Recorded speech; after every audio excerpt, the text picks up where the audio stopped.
तो उसके पश्चात जो डिवीज़न हुआ, पाकिस्तान बना, दंगे शुरू हो चुके थे, मारकाट शुरू हो चुकी थी। मुस्लिम जो बड़ी मात्रा में जो है हिंदू गांवों पर और हिंदू महलों पर जो हमला करते थे।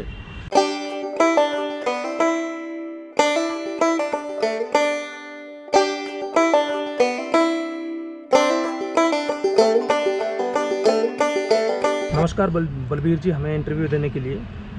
जो मैं आज आपसे बात कर रहा हूँ सर, मैं पार्टीशन के बारे में बात कर रहा हूँ, जो पार्टीशन का दौर था। तो आपकी कितनी जो फैमिलीज थी, कितनी जनरेशन वहाँ पे रही थी पहले? आदित्य, नमस्कार। हमारा परिवार मूलतः जालंधर का रहने वाला है। जालंधर में एक स्थान है मलसियाँ गांव, लेकिन मेरे पिताजी बिफोर पार्टीशन लाहौर यूनिवर्सिटी में उन्होंने शिक्षा प्राप्त करी और वहीं से शिक्षा प्राप्त करने के बाद वहाँ अध्यापक के नाते कार्यरत हो गए। और भावलपुर स्टेट में वो जब पाकिस्तान बना, उससे पहले वो भावलपुर स्टेट में एक स्कूल में हेडमास्टर थे। तो आपने मतलब जैसे उन्होंने डिसाइड कैसे किया कि आपको वापस यहाँ पे आना चाहिए, जैसे पाकिस्तान बना विभाजन के समय? पाकिस्तान बनने से पूर्व जो है मुस्लिम लीग द्वारा जिन्ना के नेतृत्व में जो पूरे देश के अंदर जो माहौल बनाया जा रहा था, हिंदू विरोधी और भारत विरोधी माहौल बनाया जा रहा था, और उसमें ये मुस्लिम लीग सफल रही। और वहाँ पर जो है 1947 से पहले ही दंगे शुरू हो चुके थे और हिंदू काफ़ी बड़ी मात्रा में पलायन करने की उस वक़्त उनका मन बन गया था। हालांकि कांग्रेस के नेता जो है लाहौर में आते थे और कहते थे कि हिंदुओं को कि भाई ये जो है ये तुम्हारी मातृभूमि है, इसको मत छोड़ो, और रावी नदी के जल की कसम उठवाते थे कि भाई ये मेरी भूमि है और मैं इसे नहीं छोड़ूंगा। तो इस प्रकार की सौगंध उठवाते थे। लेकिन सबसे पहले जिन नेताओं ने ये सौगंध उठाई, वही नेता जो है बाकी हिंदू समाज को छोड़ के वहाँ से पहले निकल गए। तो उसके पश्चात जो डिवीज़न हुआ, पाकिस्तान बना, दंगे शुरू हो चुके थे, मारकाट शुरू हो चुकी थी। मुस्लिम जो बड़ी मात्रा में जो है हिंदू गांवों पर और हिंदू महलों पर जो हमला करते थे और लूटपाट करना, आगजनी करना, हत्या करना, धर्मांतरण करना, महिलाओं के साथ बलात्कार करना, ये इस्लाम के नाम पर ये पहले ही शुरू हो चुका था। तो डिवीज़न जब हुआ तो उससे पहले ही जब ये शुरू हुआ तो हमारा परिवार भी जो है, पिताजी ने, माताजी और भाई मेरा बड़ा और बड़ी बहन, ये इनको लेके वहाँ चलने की तैयारी करने लगे। तो जब निकले ही हैं तो वहाँ से छुपते छुपाते निकलते हुए आगे बढ़े। लेकिन रास्ते में इन पर और भी इनके साथ कुछ हिंदू परिवार थे, वहाँ पर हमला हुआ। और उस हमले में उसी मोहल्ले के हिंदू मुसलमान थे जिस मोहल्ले में हमारा परिवार रहता था, और उन्होंने जो है मेरी बड़ी बहन का वहाँ पर छुरा मार कर हत्या कर दी। और फिर बचे मेरे पिताजी, माताजी और बड़ा भाई। उस समय जो है 6-7 साल की उम्र थी। ये किसी प्रकार जो है वहाँ से लाहौर पहुँचे और लाहौर से जो है वो गाड़ी में बैठे। तो उस गाड़ी में काफ़ी बड़ी मात्रा में जो है लोगों को हत्या करके वहाँ उसमें डाला गया था। किसी की बाजू नहीं है, किसी का सिर नहीं है। तो पूरी गाड़ी जो है, लगभग हर डिब्बा जो है लोगों मृत हिंदुओं से भरा हुआ था, माताओं बहनों से। नग्न शरीर थे माताओं बहनों के भी, वो भी उसी में पड़े हुए थे, जैसा कि मेरे पिताजी ने बताया था। और उस गाड़ी में जो है छुपते हुए लाशों के बीच में बैठकर ये भारत में आए और ये दिल्ली में जो नई दिल्ली स्टेशन पर पहुँचे। और यहाँ पर जो है, और उस गाड़ी के आगे इन्होंने लिखा हुआ था कि भारत के लिए तोहफा। तो इस स्थितियों में जो है हिंदुओं को वहाँ से पलायन करना पड़ा और हमारा परिवार भी उस पलायन में यहाँ दिल्ली आया। और मेरे माताजी, पिताजी और भाई बड़ा, जो 5-7 साल की उम्र थी, और नई दिल्ली स्टेशन के सामने ही बरसात के दिन थे। पिताजी बताते हैं कि खूब बारिश हो रही थी और बाहर जो है पटरी के ऊपर जो है घास बिछाकर, जो फलों की टोकरियों की घास होती है, और उस पर चद्दर बिछा के जो है ये वहाँ पर सोए थे उन दिनों में वहाँ पर। जी सर, अगर आपको पिताजी ने बताया कि ट्रेन उस समय कैच करना कितना मुश्किल था, ट्रेन को पकड़ना, वो दौर कैसा था? ट्रेन, क्योंकि वहाँ पर लाहौर में जो है कुछ भारत की तरफ से मिलिट्री भी आ गई थी, और लेकिन पुलिस जो है, क्योंकि पुलिस में अधिकतर मुस्लिम थे, और वो जो है हमेशा जो है हिंदुओं को जो है मरवाने का सोचते थे। और लेकिन जो है जो ट्रेन थी, ट्रेन में चढ़ना बड़ा मुश्किल, क्योंकि वहाँ पे एक ट्रेन है, मान लो उसमें जो है 2000 लोगों का अगर आना है तो उस पर 10,000 लोग जो है चढ़ने के लिए तैयार बैठे थे। तो बड़ी मुश्किल से धक्का मुक्की करके किसी प्रकार से एक छोटे बच्चे का ध्यान करते हुए किसी ने दया करके मेरे माता पिता को जो है वो ट्रेन में, क्योंकि महिला साथ में थी माता जी, तो उस ट्रेन में जो है जगह मिली, और वो भी जो है लाशों के बीच में मिली। और वहाँ बस जो है कैसे कैसे भगवान का नाम लेते हुए और भगवान से जो है विनती करते हुए जो है वो यहाँ पर पहुँचे हैं। जी सर, एक चीज़ बताइए, देखिए उस दौरान लाखों की मृत्यु हुई, लाखों लोग मरे। अब पॉलिटिकल एंगल जो था, जो पॉलिटिशियन थे, उनको किस नज़रिए से देखते हैं? ऐसा है कि उस समय की जो राजनीति थी, कांग्रेस, हिंदू जो था वो कांग्रेस को ही सपोर्ट करता था। हिंदू भी, सिख भी कि भी ये हमें बचाएगी। लेकिन कांग्रेस के जो नेता थे, जो कहते थे वो करते नहीं थे। मेरे दादाजी, मेरे पिताजी सब ये कांग्रेस को सपोर्ट करते थे और उसके लिए काम करते थे। मूलतः हमारा परिवार सिख, 5 पीढ़ियों तक सिख परिवार रहा है। लेकिन जब पाकिस्तान में दंगे फसाद हुए तो सबसे पहले जो है सिखों की हत्या की जाती थी, क्योंकि वो दूर से पहचान में आए थे। तो वहाँ मेरे पिताजी को अपने केश कटवाने पड़े, मेरे बड़े भाई को भी केश कटवाए गए, और वहाँ से जो है हम बड़ी मुश्किल से निकले। और हमारे साथ जो है इन लोगों ने कोई भी सहायता नेताओं की तरफ से नहीं दी गई। कुछ कांग्रेस में जो अच्छे नेता थे वो प्रयास कर रहे थे, लेकिन नेहरू जी का जो नज़रिया था, सोच थी, वो कोई बहुत अच्छी सोच नहीं थी, हिंदू पक्ष की सोच नहीं थी, क्योंकि उनको अपनी संस्कृति से ही प्रेम ही था। नेहरू जी का ये खुद का कहना है कि I am Christian by education, by culture I am Muslim, accidentally I am Hindu. जो इस प्रकार का नेतृत्व प्रदान कर रहा हो देश का एक बड़ा नेता, तो जिसको अपने देश की जो है संस्कृति है उसमें आस्था श्रद्धा नहीं है, तो वो उसको मानने वालों की जो है कैसे उसकी चिंता करेगा इतनी। और दूसरी ओर जो गांधी जी है, अति शांतिवादी थे। किसी चीज़ की अति जो होती है वो हानिकारक होती है। अति शांतिवादी थे, महात्मा नाम का शब्द मिला हुआ था। ठीक है, गांधी जी की कई चीज़ों में मैं सम्मान करता हूँ, लेकिन कुल मिलाकर गांधी जी के जो कई रोल ऐसे थे जो कि हिंदुओं के हित में नहीं थे। उन्होंने हिंदुओं को नुकसान पहुंचाया और वो नुकसान अभी तक जारी है।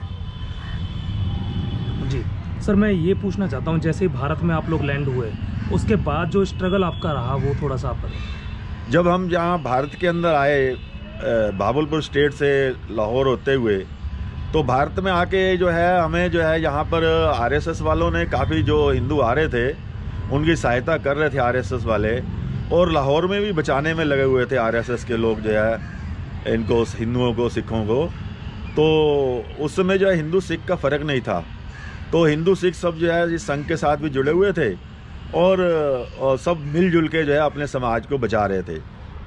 यहाँ आने के बाद जो है यहाँ पे जो एक स्थान है पहाड़गंज के अंदर, तो वहाँ संघ के लोगों ने जगह दी कि ये जगह खाली है, आप यहाँ पे रह सकते हैं। तो हमारा परिवार फिर तभी से पहाड़गंज में ही रह रहा है। और शुरू में जो है मैं जब मुझे तब जो होश आई है, तब भी उस समय भी, मतलब 60-62 की बात बता रहा हूँ, तो उस समय भी जो है वो हमारा घर जो है ये लकड़ी की फटियाँ और ये टीन की चादर से बना हुआ था। घर में उस समय भी बिजली नहीं थी, और उससे पहले क्या हालत रहेगी आप इसका अंदाज़ा कर सकते हैं। जी सर, आपको क्या लगता है कि लॉन्ग रन के लिए जो पाकिस्तान के साथ भारत का विभाजन हुआ वो सही था, सही है? देखिए कि लॉन्ग रन के लिए जो है, जो विभाजन की दृष्टि से देखा जाए, तो पहले जो कट्टरपंथी मुस्लिम समाज जो जिहादी था, जो पूरे देश का इस्लामीकरण करना चाहता था, तो उस समय कोई बड़ा देश उसके साथ नहीं था। अंग्रेज गवर्नमेंट जरूर जो है डिवाइड एंड रूल की पॉलिसी पे काम करते हुए मुस्लिम लीग को जो है वो सहायता करती थी, और जो मुस्लिम कट्टरपंथी मुस्लिम थे उनको जो है वो बढ़ावा देती थी। लेकिन कोई देश के नाते जो है कोई ऐसा नहीं था कि जो कट्टरपंथी मुस्लिम संस्थाओं को जो है उनका साथ देता हो। लेकिन अब जब से ये पाकिस्तान बना है, क्योंकि उसके ब्लड के अंदर ही हिंदू विरोध, भारत विरोध भरा हुआ है, और जो हमारे को जो है एक दुश्मन की दृष्टि से देखते हैं हिंदुओं को और हमारे देश को भी। और जो इस्लाम की फितरत है कि जो मतलब जहाँ पर भी तुम हो उस स्थान का इस्लामीकरण करो, और ये सब जिहाद के अंतर्गत आता है। तो और जो भारत के अंदर जो बैठा हुआ जो मुस्लिम नेतृत्व है, अधिकतम मुस्लिम नेतृत्व, चाहे वो धार्मिक है या राजनीतिक, वो इसी काम में जुड़ा हुआ है, इसी लक्ष्य है, उनका एक ही गोल है, और उसको जो है पाकिस्तान देश के नाते पूरी सहायता मिलती है। कई अरब देशों से सहायता मिलती है, और उसके पास फंड की कोई कमी नहीं है। और हिंदू समाज जो है अभी भी बिखरा हुआ है, और जातिवाद के आधार पे जो हिंदू मुस्लिम राजनीति के साथ मिलकर कई राजनीति करते हैं अपनी सत्ता बनाने के लिए, शायद उनको ये अंदेशा नहीं है कि एक दिन ऐसा आएगा जैसे कि बंगाल के अंदर हिंदू समाज का साथ दुर्व्यवहार हो रहा है, उनके साथ जो है हत्याएं, बलात्कार भी हो रहा है, धर्मांतरण भी हो रहा है। असम के अंदर कई जिले जो है मुस्लिम बहुल हुए, जो घुसपैठ से भरे हुए हैं, और उसका जो सबका जो संरक्षण है वो यहाँ का मुस्लिम नेतृत्व तो करता ही है, ऐसे मुस्लिम वर्ग का जो इस प्रकार के अधार्मिक कृत्यों में लगा हुआ है। लेकिन कई हिंदू भी जो ऐसे राजनेता हैं जो कि अपनी सत्ता की खातिर, वोट की खातिर जो है इन जो है गलत चीज़ों को, गलत चीज़ों को बढ़ावा दे रहे हैं, जो कि देश को आगे बंटवारे में सहायक हो सकती हैं, हिंदू समाज को तोड़ने में सहायक हो सकती हैं, और इस देश को तोड़ने में सहायक हो सकती हैं। तो ये सारा जो है कुल मिला के इस प्रकार का हिंदू समाज को आज के समय में जागृत नहीं हुआ, तो ये दोबारा जो है टूट सकता है, और ये गुलामी की स्थिति आ सकती है। जी सर, मैं आपसे एक क्वेश्चन पूछना चाहता हूं कि 1947 के दौर में जो हुआ सबको मालूम है। अभी भाजपा की सरकार ने CAA पास किया, जिसके अंदर बाहर के 3 देशों में प्रताड़ित हिंदुओं को वापस लाने की मुहिम स्टार्ट की गई, या फिर उन्हें नागरिकता देने की मुहिम स्टार्ट की गई। आप CAA कानून को किस नज़रिए से देखते हैं? ये जो कानून है, ये तीनों इस्लामिक देश है, पाकिस्तान, बांग्लादेश और अफ़गानिस्तान। इन देशों में हिंदुओं को प्रताड़ित किया गया। जब देश का विभाजन हुआ तो पाकिस्तान, बांग्लादेश जो पाकिस्तान का हिस्सा था, पूरी पाकिस्तान कहलाता था, तो उस समय 22-23% जो है हिंदू वहाँ पर था कुल मिलाकर। आज पाकिस्तान में 1.5% हिंदू बचा है, बांग्लादेश में भी 7-8% हिंदू बचा है, और अफ़गानिस्तान में तो मेरे ख्याल कुछ सैकड़ों या हज़ारों की संख्या में है। एक आध गुरुद्वारा है छोटा सा वहाँ पर बचा हुआ है। और इन देशों में आप पहले कोई ज़माना था कि अफ़गानिस्तान के अंदर जो है शिव के मंदिर भी होते थे। गांधारी जो है, आप देखेंगे महाभारत की गांधारी भी वहीं की रहने वाली थी, शिव भगत थी। और आज वो जो है, क्योंकि हिंदू जो है जागरूक नहीं है रहा, तो उन्होंने अफ़गानिस्तान खो दिया। आज वहाँ इतना बड़ा ज़बरदस्त इस्लामीकरण हुआ है, इतना कट्टरपंथ फैला है वहाँ पर कि वहाँ हिंदू जो है वो देखने को भी नहीं मिलता है। और इतना अन्याय अत्याचार हुआ कि वहाँ से हिंदू और सिख भागकर भारत में आ गए। उसी प्रकार बांग्लादेश से भी हिंदू भाग रहा है। और पाकिस्तान में तो स्थिति है कि आज जो है पाकिस्तान के अंदर जो है हिंदुओं की लड़की जो है, माता बहनें जो हैं, कोई सम्मान नाम की चीज़ नहीं रह गई। अधिकतर वहाँ जो हिंदू हैं हमारे दलित और पिछड़े वर्ग के हिंदू बचे हुए हैं। लगभग 35 लाख के करीब हिंदू बचा है। उसमें से लगभग दिल्ली के अंदर ही 8 और 10 हज़ार के बीच में हिंदू आए हुए हैं इन दिनों में। तो उनकी 6 बस्तियाँ, मेरा उनके मुन में जाना भी होता है। तो उनका जो दुख दर्द मैं देखता हूँ कि ये हमारे जो पीड़ित और दलित हिंदू हैं, इनके साथ कितना अन्याय हुआ। और दलित के नाम पे जो राजनीति करने वाले राजनीतिक दल हैं, इन्होंने सबने अपने अपने विंग बना रखे हैं। क्यों नहीं ये दलित हिंदुओं को की ओर देखते, किस प्रकार के जी रहे हैं, किस प्रकार का नारकीय जीवन जी रहे हैं, झोपड़ियों में रह रहे हैं, कच्ची गलियां हैं, बदबू आती है, बिजली नहीं है, पानी नहीं है, बच्चे अधनंगे घूम रहे हैं, खाने को रोटी नहीं है, और देखने को वहाँ डॉक्टर नहीं है। तो ये क्या है, दलित हिंदू जो हैं, जो वहाँ से पाकिस्तान से पीड़ित होकर आए हैं, क्या इनका कोई मानवाधिकार नहीं है? अभी 10 तारीख को देश के पूरी दुनिया के अंदर जो है मानवाधिकार दिवस मनाया गया है। तो हमारे जो दलित हिंदू और ये जो कमज़ोर वर्ग के हिंदू आए हुए हैं यहाँ पर, क्या इनका भी तो कोई अधिकार बनता है? ये भी मानवीय हैं। तो मेरा तो यही निवेदन है सारे हिंदू समाज से, भारत सरकार से और सभी राजनीतिक दलों से कि ये झूठी राजनीतिक प्रपंच जो है बंद करें, और ये अपने अपने हिंदू समाज को संभालें। और ये जो जातिवाद जो फैला के जो राजनीतिक दल राजनीति करते हैं, इसके ऊपर ये अंकुश लगना चाहिए, बैन लगना चाहिए।